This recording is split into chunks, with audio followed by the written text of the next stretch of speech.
Hi hello welcome back to my YouTube channel. ನಾನು ಇವತ್ತು victorious ಕಾರ್ದು ಡ್ರೈವ್ ರಿವ್ಯೂ ಮಾಡ್ತಾ ಇದ್ದೀನಿ. ಆ್ಯಂಡ್ ನಾನಿವತ್ತು ಡ್ರೈವ್ ಮಾಡ್ತಿರುವಂತಹ car smart hybrid top end ZXi plus optional. ZXi plus optional ಅಲ್ಲಿ ಪ್ಯಾನೋರಮಿಕ್ ಸನ್ರೂಫ್ ಬರುತ್ತೆ. ZXi ಪ್ಲಸ್ ತಗೊಂಡ್ರೆ ಪ್ಯಾನೋರಮಿಕ್ ಸನ್ರೂಫ್ ಬರಲ್ಲ. ಸೊ ಆಪ್ಷನಲ್ಗೂ ವಿದೌಟ್ ಆಪ್ಷನಲ್ಗೂ ಇಷ್ಟೇ ಡಿಫ್ರೆನ್ಸ್ ಇರುವಂಥದ್ದು. ಬಟ್ ಅಡಾಸ್ ಕೂಡ ನಿಮಗೆ ZXi ಪ್ಲಸ್ ಅಲ್ಲಿ ಬರುತ್ತೆ, ZXi ತಗೊಂಡ್ರೆ ಬರಲ್ಲ. ಸೊ ಯಾವ ವೇರಿಯಂಟಲ್ಲಿ ಏನೇನೆಲ್ಲ ಫೀಚರ್ಸ್ ಬರುತ್ತೆ ಅಂತ ಪ್ರತಿಯೊಂದು ವೇರಿಯಂಟು ಆಲ್ರೆಡಿ ರಿವ್ಯೂ ಮಾಡಿ ಚಾನಲ್ ಹಾಕಿದ್ದೀನಿ. ಒಂದು ವೇಳೆ ನೀವು ಚೆಕ್ಔಟ್ ಮಾಡಿಲ್ಲ ಅಂತಂದ್ರೆ ಅಥವಾ ನೋಡಿಲ್ಲ ಅಂತಂದ್ರೆ ಹೋಗಿ ಚೆಕ್ಔಟ್ ಮಾಡಿ ಅಂತ ಹೇಳ್ತಾ without wasting time let's start this vlog guys. ಅದಕ್ಕಿಂತ ಮುಂಚೆ ನೀವ್ಯಾರಾದರೂ ಮಾರುತಿ ಸುಜುಕಿ ಕಾರ್ಸ್ನ ಬುಕ್ ಮಾಡಬೇಕು, ಟೆಸ್ಟ್ ಡ್ರೈವ್ ಬೇಕು ಅಥವಾ ಡೀಟೇಲ್ಸ್ ಬೇಕು ಅಂತಂದ್ರು ಜಾಲಹಳ್ಳಿ ಕ್ರಾಸಲ್ಲಿರೋ ಮಾರುತಿ ಸುಜುಕಿ ಅವನೀಶ್ ಆಟೋ ಶೋರೂಮ್ನ ವಿಸಿಟ್ ಮಾಡಬಹುದು. ಶೋರೂಮ್ದು ಅಡ್ರೆಸ್ ಮತ್ತು ಕಾಂಟ್ಯಾಕ್ಟ್ ಡೀಟೇಲ್ಸ್ ಡಿಸ್ಕ್ರಿಪ್ಷನಲ್ಲಿ ಕೊಟ್ಟಿರ್ತೀನಿ, ಹೋಗಿ ಚೆಕ್ಔಟ್ ಮಾಡಿ. ಈ ಶೋರೂಮ್ ವಿಸಿಟ್ ಮಾಡಿ ನೀವು ಟೆಸ್ಟ್ ಡ್ರೈವ್ ತೊಗೊಂಡ್ರೆ ಅಡ್ವಾಂಟೇಜ್ ಏನು ಅಂತಂದರೆ ನಿಮಗೆ ಸುತ್ತಮುತ್ತ ಹೈವೇ ಇದೆ. ಸೊ ಗಾಡಿ ಸ್ಟೆಬಿಲಿಟಿ ಆಗಿರ್ಬೋದು, ಗಾಡಿ ಪರ್ಫಾರ್ಮೆನ್ಸ್ ಆಗಿರ್ಬೋದು, ಸೊ ಯಾವ ರೀತಿ ಬಿಹೇವ್ ಮಾಡುತ್ತೆ, ಸಸ್ಪೆನ್ಷನ್ ಟೆಸ್ಟ್ ಆಗಿರ್ಬೋದು ಹೈವೇಲಿ, ಸೊ ಎಲ್ಲನೂ ನೀವು ಈಸಿಯಾಗಿ ನೋಡ್ಬೋದು. ಸೊ ಹಾಗಾಗಿನೇ ಈ ಶೋರೂಮ್ ವಿಸಿಟ್ ಮಾಡೋದ್ರಿಂದ ಇದೊಂದು ಅಡ್ವಾಂಟೇಜ್ ನಿಮಗೆ. So yes do check out this showroom guys. So ಇವಾಗ ಗಾಡಿದು ಡ್ರೈವ್ ರಿವ್ಯೂ ಸ್ಟಾರ್ಟ್ ಮಾಡೋಣ. ನಾನಿವತ್ತು ಓಡಿಸ್ತಾ ಇರೋದು 6 ಸ್ಪೀಡ್ 80 ಮೈಲ್ಡ್ ಹೈಬ್ರಿಡ್ ಅಲ್ಲಿ 5 ಸ್ಪೀಡ್ ಮ್ಯಾನ್ಯುಯಲ್ ಮತ್ತೆ 6 ಸ್ಪೀಡ್ 80 ಆಪ್ಷನ್ ಬರುತ್ತೆ. Let's start the car guys. Okay, car start ಮಾಡಿದಾಗ ಒಂದು ಸ್ಮೂತ್ ಎಫೆಕ್ಟ್ ನಿಮಗೆ ನೀಟಾಗಿ ಗೊತ್ತಾಗುತ್ತೆ. ಆ ಒಂದು 4 ಸಿಲಿಂಡರ್ ಇಂಜಿನ್ ಅಷ್ಟಾಗಿ ನಿಮಗೆ ವೈಬ್ರೇಷನ್ ಕಾಣಲ್ಲ. ಅಂಡ್ ಇಂಜಿನ್ ಇಂದನೂ ಅಷ್ಟಾಗಿ ನಾಯ್ಸ್ ಕ್ಯಾಬಿನ್ ಒಳಗೆ ಬರಲ್ಲ. Cabin is well insulated and engine ಕೂಡ ತುಂಬಾ ರಿಫೈನ್ಡ್ ಆಗಿದೆ ಅನ್ನೋ ಒಂದು ವೈಬ್ ಡೆಫಿನೆಟ್ಲಿ ಕೊಡ್ತಾ ಇದೆ. ಸೊ ಪಾರ್ಕಿಂಗ್ ಬ್ರೇಕ್ ಡೌನ್ ಮಾಡೋಣ. ಸೊ ಬ್ರೇಕ್ ಬಿಟ್ಟ ತಕ್ಷಣ ಆಕ್ಚುಲಿ ಪಟ್ ಅಂತ ಮೂಮೆಂಟಿಗೆ ಬರುತ್ತೆ ಗೈಸ್. ಬ್ರೇಕ್ ಕ್ಯಾಲಿಬ್ರೇಷನ್ ತುಂಬಾ ಚೆನ್ನಾಗಿ ಮಾಡಿದ್ದಾರೆ. ಸೊ ತುಂಬಾ ನೀವು ಸ್ಮೂತಾಗಿ ಓಡಿಸ್ತಾ ಇದ್ದೀರಾ ಅಂತಂದ್ರೆ ಕಾರ್ ಏನಂದ್ರೆ ಏನು ನಿಮಗೆ ಅಷ್ಟಾಗಿ ರಫ್ ಅಂತ ಅನ್ಸಲ್ಲ. ಟಿಪಿಕಲಿ ಇಂಡಿಯನ್ ಫ್ಯಾಮಿಲಿ ಕಾರ್ ಅಂತ ಹೇಳ್ತೀವಲ್ಲ ಗೈಸ್, ಆ ತರ ಒಂದು ವೈಬ್ ಡೆಫಿನೆಟ್ಲಿ ಕೊಡುತ್ತೆ ನಿಮಗೆ. ಬಟ್ ಓವರ್ಟೇಕ್ ಮಾಡ್ಬೇಕಾ, ಎಳಿರಿ ಒಂದು ರೌಂಡು, ಸ್ವಲ್ಪ ಪ್ರೆಸ್ ಮಾಡಿ ಪಟ್ ಅಂತ ಡೌನ್ ಶಿಫ್ಟ್ ಆಗತ್ತೆ ಅಂಡ್ ಕಾರ್ ಒಂದೇ ಸಲ ಎಳೆದು ಕೂರತ್ತೆ. ಸ್ವಲ್ಪ ಗಾಡಿ ರೆವ್ ಆಗಿ ಸ್ಟಾರ್ಟ್ ಆದಾಗ ಮಾತ್ರ ಹೈಯರ್ RPM ಹೋಗುತ್ತಲ್ಲ, ಪೋಸ್ಟ್ 2,500-3,000 ಮೇಲೆ ಸೌಂಡ್ ಜಾಸ್ತಿ ಅಂತ ಅನ್ಸುತ್ತೆ. ಬಟ್ ಅಪಾರ್ಟ್ ಫ್ರಮ್ ದಟ್ ತುಂಬಾ ಪಾತ್ ಥ್ರಾಟಲ್ ಅಲ್ಲಿ ತುಂಬಾ ಈಸಿ ವೇ ಓಡಿಸ್ತಾ ಇದ್ದೀರಾ ಅಂತಂದ್ರೆ ಅಷ್ಟಾಗಿ ನಿಮಗೆ ತುಂಬಾ ಸ್ಮೂತ್ ಅಂತ ಅನ್ಸುತ್ತೆ ಕಾರು. ಸೊ ಎಸ್ ನೀವು ಯಾವ ರೀತಿ ಡ್ರೈವ್ ಮಾಡ್ತೀರಾ ಆ ರೀತಿ ನಿಮಗೆ ಕಾರ್ ಫೀಲ್ ಕೊಡುತ್ತೆ. ಬಟ್ ರಫ್ ಫೀಲ್ ಅಂತ ಎಲ್ಲೂ ಕೊಡಲ್ಲ, ಬಿಕಾಸ್ 4 ಸಿಲಿಂಡರ್ ಆಗಿರೋದ್ರಿಂದ 4 ಸಿಲಿಂಡರ್ ಅಲ್ಲಿ ನಿಮಗೆ 1500 ಇಂಜಿನ್ CC ಲೆವೆಲ್ ಅಲ್ಲಿ ಯಾವುದೇ ತರದ ರಫ್ ಫೀಲ್ ಇರಲ್ಲ. ಸೊ 3 ಸಿಲಿಂಡರ್ ನೀವು ಸ್ಟ್ರಾಂಗ್ ಹೈಬ್ರಿಡ್ ತಗೊಂಡ್ರು ಅಲ್ಲೂ ನಿಮ್ಗೆ ಅಷ್ಟಾಗಿ ರಫ್ ಫೀಲ್ ಇರಲ್ಲ, ಬಿಕಾಸ್ ಮೈಲ್ಡ್ ಹೈಬ್ರಿಡ್ ಟೆಕ್ನಾಲಜಿ ಅಲ್ಲಿ ಕೊಟ್ಟಿರೋದ್ರಿಂದ ಬ್ಯಾಟ್ರಿ ಅಸಿಸ್ಟ್ ಕಂಟಿನ್ಯೂಸ್ ಆಗಿರುತ್ತೆ. ಸೊ ಎಲ್ಲಿ ಇಂಜಿನ್ ಜಾಸ್ತಿ ವರ್ಕ್ ಮಾಡಬೇಕು ಅನ್ನೋ ಒಂದು ವೈಬ್ ಕೊಡ್ತಾ ಇರತ್ತೋ ಅಲ್ಲಿ ಬ್ಯಾಟ್ರಿ ಅಸಿಸ್ಟ್ ಕೂಡ ಇದ್ದೇ ಇರುತ್ತೆ. So yes that's a different story. So lane keep assist ನನ್ನ ತಿರ್ಗಾ ಒಳಗೆ ತೊಗೊಂಬಂದು ಆಗ್ತಾ ಇದೆ. ಸೊ ಲೇನ್ ಚೇಂಜ್ ಮಾಡಬೇಕು ಅಂತಂದ್ರೆ ಇಂಡಿಕೇಟರ್ ಹಾಕಿ ಅವಾಗ ಸ್ಟೇರಿಂಗ್ ನಿಮ್ಮನ್ನ ಬಿಡತ್ತೆ ಲೇನ್ ಚೇಂಜ್ ಮಾಡೋಕ್ಕೆ. ಇಲ್ಲ ಅಂತಂದ್ರೆ ಸ್ಟೇರಿಂಗ್ ಜೊತೆ ಫೈಟಿಂಗ್ ಇದ್ದೇ ಇರುತ್ತೆ. ಸೊ ಮೇಕ್ ಶ್ಯೂರ್ ನೀವು ಲೇನ್ ಚೇಂಜ್ ಮಾಡ್ತಾ ಇದ್ದೀರಾ ಅಂತಂದಾಗ ಇಂಡಿಕೇಟರ್ ಹಾಕುವಂಥದ್ದು. ಇಂಡಿಕೇಟರ್ ಹಾಕೋ ಪದ್ಧತಿ ನಿಮಗೆ ಇಲ್ಲ ಅಂತಂದ್ರೆ ಎಡಾಸ್ ಒಂದು ಆಫ್ ಮಾಡ್ಕೊಳ್ಳಿ, ಇಲ್ಲ ಅಂತಂದ್ರೆ ಸ್ವಲ್ಪ ನಿಮಗೆ ಇಂಟರ್ವೀನಿಂಗ್ ಅಂತ ಅನ್ಸುತ್ತೆ.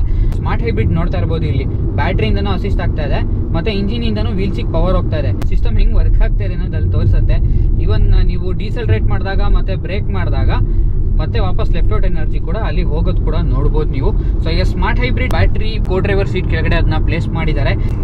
ಇವಾಗ ನೋಡಿ ವಾಪಸ್ ಕೂರ್ಸತ್ತಾ? ಎಸ್, ಕೂರಿಸ್ತಾ ಇದೆ. So lane keep assist is working flawlessly guys. So ಅದರಲ್ಲಿ 2 ಮಾತಿಲ್ಲ. ಅಡಾಪ್ಟಿವ್ ಕ್ರೂಸ್ ಕಂಟ್ರೋಲ್ ಎನೇಬಲ್ ಮಾಡಿ ನೋಡೋಣ. ಓಕೆ, ಸೊ ಇವಾಗ ಎನೇಬಲ್ ಮಾಡಿದ್ದೀನಿ, 70 ಅದನ್ನ ಜಾಸ್ತಿ ಮಾಡೋಣ ಗೈಸ್. ಓಕೆ, 90 ಕೊಟ್ಟಿದ್ದೀನಿ ನಾನು ಇವಾಗ ಸದ್ಯಕ್ಕೆ. ವಾಪಸ್ ಕೂರ್ಸತ್ತಾ? ಎಸ್, ವಾಪಸ್ ಕೂರಿಸ್ತಾ ಇದೆ. ಅದು ಕೂಡ ಏನು ತೊಂದರೆ ಇಲ್ಲ. ನೋಡಿ ಕಾಲು ಎತ್ತಿದ್ದೀನಿ, 90 ಕ್ರೂಸ್ ಆಗ್ತಾ ಇದೆ ಗಾಡಿ. ಆಕ್ಚುಲಿ ಲೇನಿಗೆ ಕರ್ಕೊಂಬಂದು ಕೂರ್ಸತ್ತಾ? ಎಸ್, ಕರ್ಕೊಂಬಂದು ಕೂರಿಸ್ತಾ ಇದೆ. ಅಂಡ್ ವಾರ್ನಿಂಗ್ ಕೂಡ ಹೇಳ್ತಾ ಇದೆ, ಸ್ಟೇರಿಂಗ್ ಮೇಲೆ ಕೈ ಇಡಪ್ಪ, ಆಟ ಆಡ್ಬೇಡ ಜಾಸ್ತಿ ಅಂತ ಹೇಳ್ತಾ ಇದೆ ಕಾರ್ ಇದು ಕಂಪ್ಲೀಟ್ಲಿ ಆಟೋನಮಸ್ ಅಲ್ಲ ಗೈಸ್. ಸೊ ನೋಡಿ ನಾನು ಬ್ರೇಕ್ ಮಾಡ್ತಾ ಇಲ್ಲ, ಎದುರುಗಡೆ ಗಾಡಿ ಇದೆ, ಗಾಡಿ ಆಟೋಮೆಟಿಕ್ ಆಗಿ ಡಿಸೆಲರೇಟ್ ಆಗ್ತಾ ಇದೆ. So this is adaptive cruise control guys. So first time ಇಂದ Maruti Suzuki car level 2 ADAS ಕೊಟ್ಟಿರೋವಂಥದ್ದು. ಸೊ ಆ ಗಾಡಿ 50ರಲ್ಲಿ ಹೋಗ್ತಾ ಇದೆ, ಹಾಗಾಗಿನೇ ಇವಾಗ ಇಂಡಿಕೇಟರ್ ಹಾಕ್ಬಿಟ್ಟು ಲೇನ್ ಚೇಂಜ್ ಮಾಡ್ತೀನಿ ನಾನು. ಪಿಕಪ್ ತಗೊಳತ್ತಾ ನೋಡೋಣ. ಎಸ್, ಪಿಕಪ್ ತಗೋತಾ ಇದೆ ನೋಡಿ, ಕಾಲು ಎತ್ತಿದ್ದೀನಿ ನಾನು. ಡೌನ್ ಶಿಫ್ಟ್ ಕೂಡ ಮಾಡ್ಕೋತು ಕಾರು. ಅಂಡ್ ವಾಪಸ್ ನಾನು 90 ಸೆಟ್ ಮಾಡಿರೋದ್ರಿಂದ ಆ ಒಂದು ಸ್ಪೀಡ್ನ ಪೇಸ್ ತಗೋತಾ ಇದೆ actually car. So this is how adaptive cruise control work guys. Seriously next level calibrate ಮಾಡಿದಾರೆ ಮಾತ್ರ ಮಾರುತಿ ಸುಜುಕಿನವರು. ಲೇನ್ ಮಾರ್ಕಿಂಗ್ಸ್ಗಳು ನಿಮಗೆ ಪರ್ಫೆಕ್ಟ್ ಆಗಿತ್ತು ಅಂತಂದ್ರೆ ರೋಡಲ್ಲಿ ಎಡಾಸ್ ತುಂಬಾ ಅಂದ್ರೆ ತುಂಬಾ ಚೆನ್ನಾಗಿ ವರ್ಕ್ ಆಗತ್ತೆ. ನೋಡಿ ವಾಪಸ್ ಕರ್ಕೊಂಬಂದು ಲೈನಿಗೆ ಕೂರಿಸ್ತಾ ಇದೆ. ಅಂಡ್ ಪಕ್ಕದಲ್ಲಿ ಗಾಡಿ ಬಂದಾಗ ಕಾರ್ ಅಲರ್ಟ್ ಕೊಡುತ್ತೆ ಲೇನ್ ಚೇಂಜ್ ಮಾಡಬಾರ್ದು ಅಂತ. ಇದನ್ನ ಬ್ಲೈಂಡ್ ಸ್ಪಾಟ್ ಅಲರ್ಟ್ ಅಂತಾರೆ. ಅಂಡ್ ಇದು ಕೂಡ ಲೆವೆಲ್ 2 ಎಡಾಸ್ ರಿಲೇಟೆಡ್ ಫೀಚರ್. ಎದುರುಗಡೆ ಒಂದು ಸಿರಾಸ್ ಹೋಗ್ತಾ ಇದೆ, ಅದು ಸ್ಪೀಡ್ ಕಮ್ಮಿ ಇರೋದ್ರಿಂದ ಇದು ಕೂಡ ಸ್ಪೀಡ್ ರೆಡ್ಯೂಸ್ ಮಾಡ್ಕೋತಾ ಇದೆ. ಅವ್ನು ಬ್ರೇಕ್ ಮಾಡ್ತಾ ಇದ್ದಾನೆ, ಕಾರ್ ಕೂಡ ಬ್ರೇಕ್ ಮಾಡ್ತಾ ಇದೆ, ನೋಡ್ತಿರ್ಬೋದು. ಸೊ ಕಾರಿ ಕಂಪ್ಲೀಟ್ ಆಗಿ ಬಿಟ್ಬಿಟ್ಟಿದೀನಿ, ಏನೇನ್ ಮಾಡ್ಕೋತೀವ ಮಾಡ್ಕೋ ಗುರು ನೀನು ಅಂತ ಕಾರ್ ಬಡ್ಕೋತಾ ಇದೆ. ಅಣ್ಣ ನನ್ನ ಕೈಲಿ ಆಯ್ತಾ ಇಲ್ಲ, ಅಯ್ಯೋ ಅಣ್ಣ. Okay fine. ಸೊ ನಾವೇ ಕಂಟ್ರೋಲಿಗೆ ತಗೊಳ್ಳೋಣ ಇವಾಗ. ಕಾರ್ ಎಷ್ಟು ಕ್ವಿಕ್ ಆಗಿದೆ ಅಂತ ಅನ್ನೋದನ್ನ ಒಂದು ಟೆಸ್ಟ್ ಮಾಡಬೇಕು, ಅದು ಒಂದು ಟೆಸ್ಟ್ ಮಾಡೋಣ ಬನ್ನಿ. ಟ್ರಾಕ್ಷನ್ ಕಂಟ್ರೋಲ್ ಆಫ್ ಮಾಡೋಣ ಗೈಸ್. ಟ್ರಾಕ್ಷನ್ ಕಂಟ್ರೋಲ್ ಆಫ್ ಆಯ್ತು, ಎಡಾಸ್ ಕೂಡ ಡಿಸೇಬಲ್ ಆಗೋಯ್ತು. ಟ್ರಾಕ್ಷನ್ ಕಂಟ್ರೋಲ್ ಆಫ್ ಮಾಡ್ಕೊಂಡ್ರೆ ಎಡಾಸು ಆಟೋಮೆಟಿಕ್ ಆಗಿ ಡಿಸೇಬಲ್ ಆಗ್ಬಿಡುತ್ತೆ. Let's try it out. Okay 0 to 100 doubt guys ನನಗೆ, ನನ್ನ ಪ್ರಕಾರ ಸಿಗೋದು. But let's see still.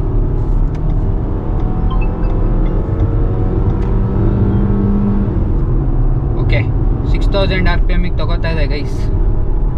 ಆಗಲ್ಲ ಅನ್ಸುತ್ತೆ. ಸೊ ಟೈಮಿಂಗು ಅರೌಂಡ್ ಒಂದು 14 ಸೆಕೆಂಡ್ಸ್ ತಗೊಳತ್ತೆ ಗೈಸ್ 0 to 100. ಬಿಕಾಸ್ ಇಂಜಿನ್ ಚೆನ್ನಾಗಿಲ್ಲ ಅಂತಲ್ಲ ಗೈಸ್, ಇದೇ ಸೇಮ್ ಇಂಜಿನ್ ಬ್ರೆಜಾಲ್ ಇರೋದು. ಬಟ್ ಬ್ರೆಜಾ ವಿಕ್ಟೋರಿಯಸ್ಗಿನ ಫಾಸ್ಟ್ ಅನ್ಸುತ್ತೆ because of the light weight. 5 star safety rating car ಇದು. ಸೊ ಹಾಗಾಗಿನೇ ಬ್ರೆಜಾಗಿನ ಈ ಕಾರಲ್ಲಿ ಸ್ವಲ್ಪ ದಮ್ ಕಮ್ಮಿ ಅಂತ ಅನ್ಸ್ಬೋದು. But engine is pretty good ನನ್ನ ಪ್ರಕಾರ. ಅಂತ ಏನು ನಿಮಗೆ ತುಂಬ ಲ್ಯಾಗ್ ಅಂತ ಅನ್ಸಲ್ಲ. ತುಂಬ ಪರ್ಫಾರ್ಮೆನ್ಸ್ ಓರಿಯೆಂಟೆಡ್ ಇಂಜಿನ್ ನೀವು ನೋಡ್ತಾ ಇದ್ದೀರಾ ಅಂತಂದ್ರೆ ಅವಾಯ್ಡ್ ಮಾಡೋದು ಬೆಟರು. ಸ್ಟ್ರಾಂಗ್ ಹೈಬ್ರಿಡ್ ಹೊರಟೋಗಿ, ಬಿಕಾಸ್ ಸ್ಟ್ರಾಂಗ್ ಹೈಬ್ರಿಡ್ ಅಲ್ಲಿ ನಿಮಗೆ ಪರ್ಫಾರ್ಮೆನ್ಸು ಚೆನ್ನಾಗಿದೆ. ಅಂಡ್ 0 to 100 ಆಲ್ಮೋಸ್ಟ್ ಸ್ಮಾರ್ಟ್ ಹೈಬ್ರಿಡ್ಗಿನ ಒಂದು 2 seconds ಫಾಸ್ಟರ್ ಕೂಡ ಇದೆ. ಅಂಡ್ ಅದರಲ್ಲಿ ಮೈಲೇಜ್ ಕೂಡ ಜಾಸ್ತಿ ಸಿಗುತ್ತೆ. 0 to 40 ಅದರಲ್ಲಿ ಬ್ಯಾಟ್ರಿ ಎಲ್ಲ ಸಿಟಿಲಿ ಓಡಿಸ್ಬಿಡ್ಬೋದು, ಅಷ್ಟೊಂದು ಕೆಪಬಿಲಿಟಿ ಇದೆ. ಅಂಡ್ 60 to 80 ಆಲ್ಮೋಸ್ಟ್ ಇಂಜಿನಲ್ಲಿ ಓಡಿದ್ರೆ, ಅಂಡ್ 80 to 100 ಮೇನ್ ಹೈವೇಲಿ ನಿಮಗೆ ಹೈಬ್ರಿಡ್ ಸಿಸ್ಟಮ್ ವರ್ಕ್ ಆಗುತ್ತೆ. ಲೈಕ್ ಬ್ಯಾಟ್ರಿ ಮತ್ತೆ ಇಂಜಿನ್ ಎರಡರ ಮೇಲೂ ರನ್ ಆಗುತ್ತೆ. ಸೊ ಹಾಗಾಗಿ ಹೈವೇಲಿ ನಿಮಗೆ ಎಫಿಷಿಯನ್ಸಿ ಜಾಸ್ತಿ ಸಿಗುವಂಥದ್ದು. ಅಂಡ್ ಇವನ್ ಸಿಟಿಲೂ ಬ್ಯಾಟ್ರಿ ಎಲ್ಲ ಇರೋದ್ರಿಂದ 18 to 20 ಈಸಿಯಾಗಿ ಮೈಲೇಜ್ ಕ್ಲೈಮ್ ಮಾಡುವಂಥದ್ದು. ಸೊ ಎಸ್, ಸ್ವಲ್ಪ ಜಾಸ್ತಿ ಪವರ್ ಬೇಕು compare to the smart hybrid. Definitely strong hybrid ತಗೊಳ್ಳಿ.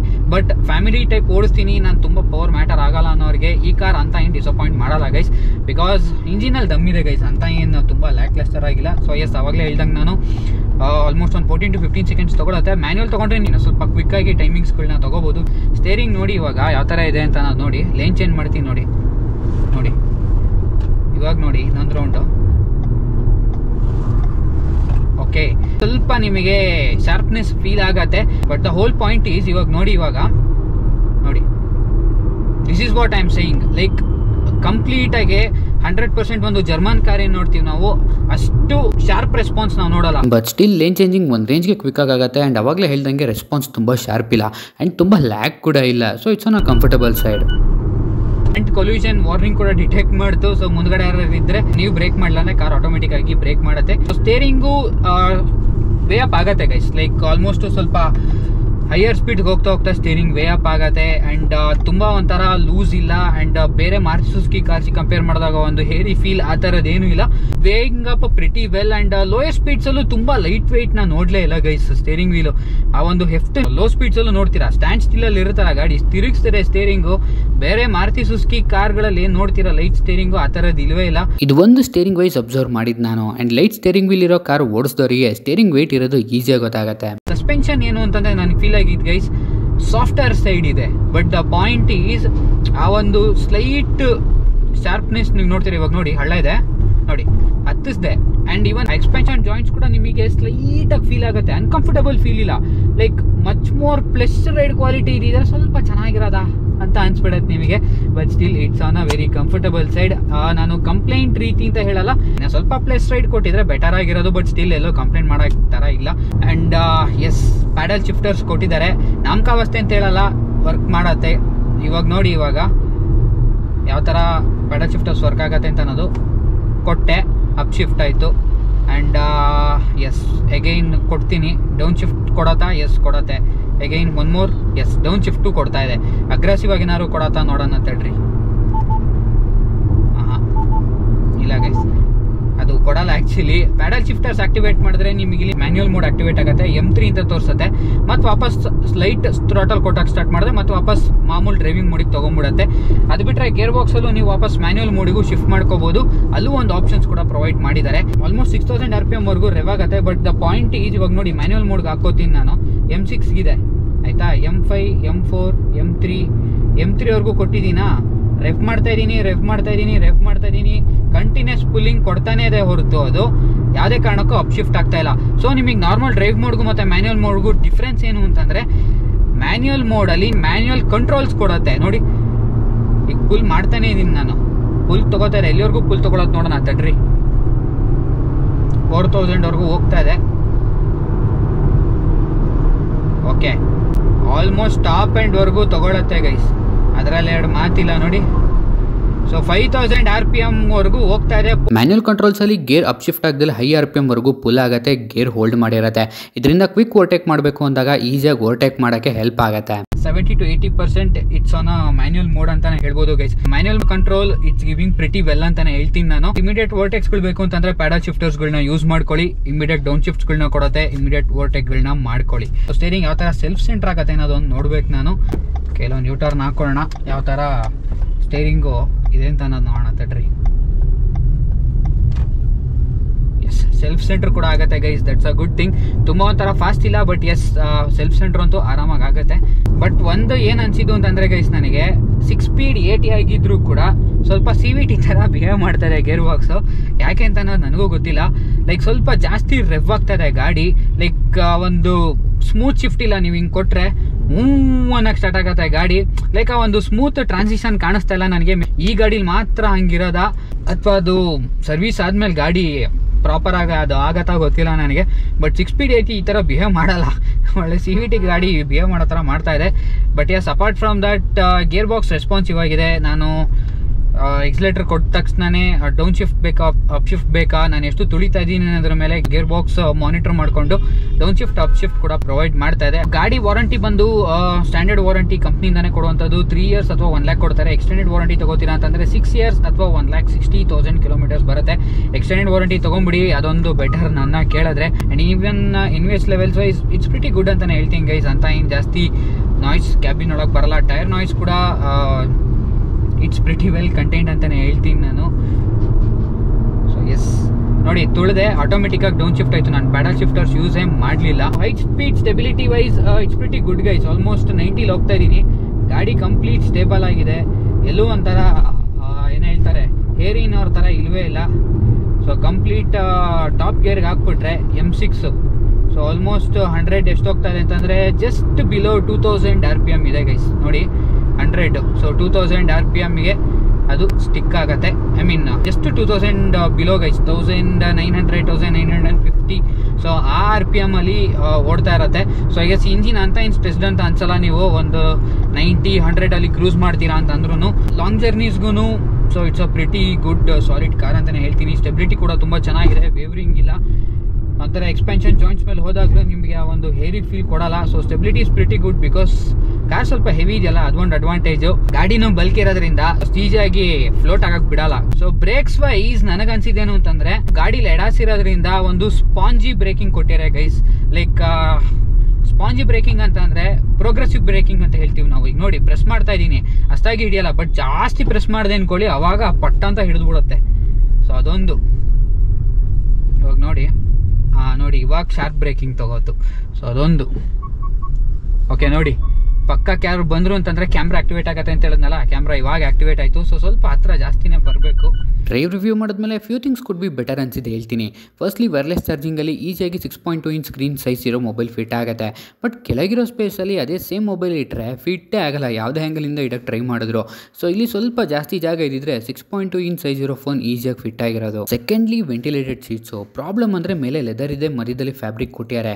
ಮೇನ್ಲಿ ಫ್ಯಾಬ್ರಿಕ್ ಇರೋ ಪ್ಲೇಸಲ್ಲಿ ಗಾಳಿ ಆಡಬೇಕು, ಬಟ್ ನೆಕ್ಕಿಂದ ಸ್ವಲ್ಪ ಕೆಳಗೆ ಆ್ಯಂಡ್ ಅಂಡರ್ ತೈಯಲ್ಲಿ ಮಾತ್ರ ಗಾಳಿ ಬರುತ್ತೆ. ಮೇನ್ಲಿ ಬೆನ್ನಿಗೆ ಆ್ಯಂಡ್ ಬಟ್ಗೆ ಬೇಗ ಗಾಳಿ ಬರಲ್ಲ. So this could be better ಅನ್ಸ್ತು. ಲಾಸ್ಟ್ ಪಾಯಿಂಟು, ಸೆಕೆಂಡ್ ರೋ ಸೀಟಲ್ಲಿ ಸೆಂಟರಲ್ಲಿ 5.8 5.9 ಹೈಟ್ ಇರೋ ಪರ್ಸನ್ ಕೂತ್ರೆ IRVM ಅಲ್ಲಿ ಹಿಂದೆ ಯಾರು ಬರ್ತಾರೆ ಅನ್ನೋದು ಏನೂ ಕಾಣಲ್ಲ, ಕಂಪ್ಲೀಟ್ಲಿ ವ್ಯೂ ಬ್ಲಾಕ್ ಆಗುತ್ತೆ. ಸೈಡ್ ಮಿರರ್ಸ್ ಮೇಲೆ ಕಂಪ್ಲೀಟ್ಲಿ ಡಿಪೆಂಡ್ ಆಗಬೇಕು.